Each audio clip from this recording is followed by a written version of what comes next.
Hello, welcome to CC Plus. എൻ്റെ പേര് Sumitha.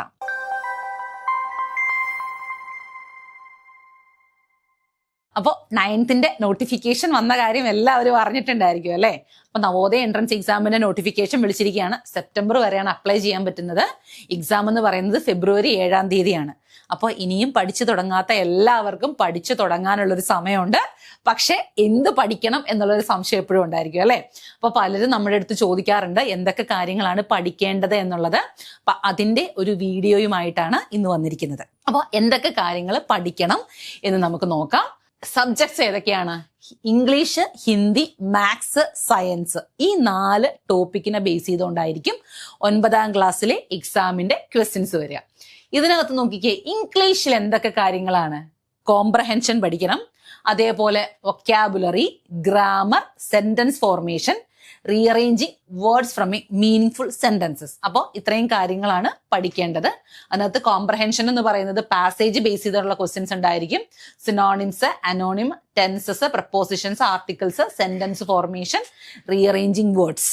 ഇത്രയുമൊക്കെയാണ് 9th ഇംഗ്ലീഷിന്റെ ക്വസ്റ്റ്യൻസിൽ വരുന്നത്. ഏകദേശം 15 മാർക്കാണ് ഇംഗ്ലീഷിന് വരുന്നത് കേട്ടോ.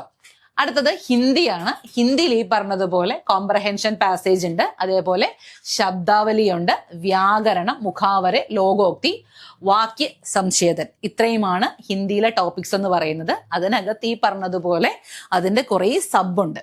അതായത് ഓരോ ടോപ്പിക്കിനും അതിൻ്റെതായിട്ടുള്ള കുറച്ച് സന്ധി, സമാസ്, അങ്ങനെയൊക്കെയുള്ള അതിന്റെ സബ് ടോപ്പിക്സും കൂടെ ഹിന്ദിയിൽ പഠിക്കണം കേട്ടോ. അപ്പൊ ഹിന്ദിക്കും എത്ര മാർക്കാണ്? 15 മാർക്ക് തന്നെയാണ് ഉള്ളത്. അപ്പൊ ഹിന്ദി പലപ്പോഴും പലർക്കും ഒരു ഭയങ്കര ടഫായിട്ടുള്ള ഒരു കാര്യം തന്നെയാണ്. പക്ഷെ വിഷമിക്കൊന്നും വേണ്ട, നമ്മുടെ ഹിന്ദി ടീച്ചർ നല്ല അടിപൊളിയായിട്ട് ഇത് പഠിപ്പിച്ചു തരും. ഇനി സയൻസിനും മാത്സിനുമാണ് ഏറ്റവും കൂടുതൽ മാർക്കുള്ളത്. സയൻസിന് 35 മാർക്കാണുള്ളത് കേട്ടോ. അപ്പൊ സയൻസിൽ ഏതൊക്കെ ചാപ്റ്റേഴ്സ് പഠിക്കണം എന്നുള്ളത് പറയാം. Crop production and management, micro organism friend and force and pressure, friction, sound, reaching the age of adolescence, effect of electric current, light, solar system, combustion of fuels, coal and petroleum. അപ്പോൾ ഇത്രയും chapters ആണ് സയൻസിൽ പഠിക്കേണ്ടത്. ഒന്നുകൂടി പറയാം, micro organism friend and foe പഠിക്കണം, അതേപോലെ reaching the age of adolescence, crop production and management, friction വരുന്നുണ്ട്, ഫോഴ്സ് ആൻഡ് പ്രഷർ വരുന്നുണ്ട്, സൗണ്ട് വരുന്നുണ്ട്, and also reaching the age of adolescence, effect of electric current, light, solar system, call and petroleum, combustion and fuel. അപ്പൊ ഇത്രയും chapters ആണ് സയൻസിൽ നിന്നും questions ചോദിക്കുക കേട്ടോ. പല രീതിയിലൊക്കെ ടിൽറ്റ് ചെയ്തൊക്കെ ക്വസ്റ്റ്യൻസ് ചോദിച്ച് നിങ്ങളെ കൺഫ്യൂസ് ചെയ്യിക്കുന്ന തരത്തിലുള്ള ക്വസ്റ്റ്യൻസ് ഒക്കെ ഉണ്ടാവും. അപ്പൊ ചാപ്റ്റേഴ്സ് വളരെ സിമ്പിൾ ആണ് എന്നൊന്നും വിചാരിക്കരുത്. പല രീതിയിലും കൺഫ്യൂസ് ചെയ്യിക്കുന്ന ക്വസ്റ്റ്യൻസ് ഒക്കെ ഉണ്ടാവും കേട്ടോ. പക്ഷെ നമ്മൾ അതിൽ നിന്നൊക്കെ രക്ഷപ്പെടും അല്ലേ? ഇനി അടുത്തത് ഏതാണ്? മാത്സ് ആണ്. മാത്സും ഈ പറഞ്ഞതുപോലെ കുറച്ചു പേർക്കൊക്കെ നല്ല ടഫ് തന്നെയുള്ളൊരു സബ്ജക്റ്റ് ആണ്. 35 മാർക്കാണ് മാത്സിനും ചോദിക്കുക. അപ്പൊ ശരിക്കും പറഞ്ഞാൽ മാത്സും സയൻസും എന്ന് പറയുന്നത് റാങ്ക് ഡിസൈഡ് ചെയ്യുന്നതിൽ ഒരു വലിയ ഫാക്ടറാണ്. അതേപോലെ തന്നെയാണ് ഹിന്ദിയും. ഇനി ഇതിനകത്ത് മാത്സിന്റെ ഏതൊക്കെ ടോപ്പിക്സ് ആണ് വരുന്നതെന്ന് നോക്കാം. നമ്പർ സിസ്റ്റം വരുന്നുണ്ട്, ആൾജിബ്ര ജോമെട്രി വരുന്നുണ്ട്, അതിനകത്ത് ട്രയാങ്കിൾസ്, ക്വാഡ്രിലാറ്ററൽസ്, സർക്കിൾസ്, പിന്നെ മെൻസുറേഷൻ വരുന്നുണ്ട്, ലീനിയർ ഇക്വേഷൻ വരുന്നുണ്ട്, data handling, simple compound, interest, percentage, profit and loss. ഇതെല്ലാമാണ് മാത്സിൽ വരുന്നത് കേട്ടോ. അപ്പോൾ ഒന്നുകൂടി സിലബസ് നോക്കിക്കോ. നമ്പർ സിസ്റ്റം വരുന്നുണ്ട്, ആൾജിബ്ര ജോമെട്രി വരുന്നുണ്ട്, mensuration, linear equations, data handling, അതേപോലെ simple and compound, interest, percentage, profit and loss. അപ്പൊ ഇത്രയും ടോപ്പിക്സ് ആണ് മാത്സിൽ വരുന്നത്.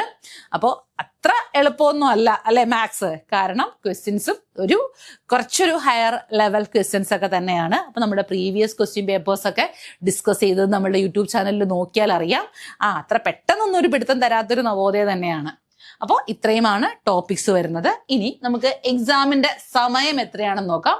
2.5 മണിക്കൂറാണ് കേട്ടോ സമയം. 2.5 മണിക്കൂറാണ് പരീക്ഷയുടെ സമയം എന്ന് പറയുന്നത്. 100 മാർക്കിനാണ് പരീക്ഷ. 100 മാർക്കിന്റെ പരീക്ഷയാണ്. 2.5 മണിക്കൂറാണ് സമയം എന്ന് പറയുന്നത്. അതായത് 35 മാർക്ക് സയൻസ്, 35 മാർക്ക് മാത്സ്, പിന്നെ 15 മാർക്ക് ഇംഗ്ലീഷ്, 15 മാർക്ക് ഹിന്ദി. അങ്ങനെയാണ് മാർക്കിന്റെ ഡിസ്ട്രിബ്യൂഷൻ. ആൻഡ് ഓൾസോ ഈ റീജിയണൽ ലാംഗ്വേജ്, അതായത് ഹിന്ദി അല്ലെങ്കിൽ ഇംഗ്ലീഷ് ലാംഗ്വേജിലാണ് നിങ്ങൾക്ക് പരീക്ഷ എഴുതാൻ പറ്റുന്നത്. ഹിന്ദിയാണോ ഇംഗ്ലീഷ് ആണോ എന്നുള്ളത്. അപ്പോൾ അപ്ലൈ ചെയ്യാത്ത എല്ലാവരും തന്നെ അപ്ലൈ ചെയ്യുക. നമ്മളുടെ ഒരു പുതിയ ബാച്ച് സ്റ്റാർട്ട് ചെയ്തിട്ടുണ്ട്. അപ്പോൾ ആ പുതിയ ബാച്ചിൽ ജോയിൻ ചെയ്യാൻ താല്പര്യമുള്ള എല്ലാവരും നമ്മൾ താഴെ കാണുന്ന നമ്പറിൽ കോൺടാക്ട് ചെയ്താൽ മതി. അപ്പോൾ അടുത്ത വർഷം നവോദയ സ്കൂളിലേക്ക് പോകാനായിട്ട് റെഡി ആയിക്കോളൂ കേട്ടോ.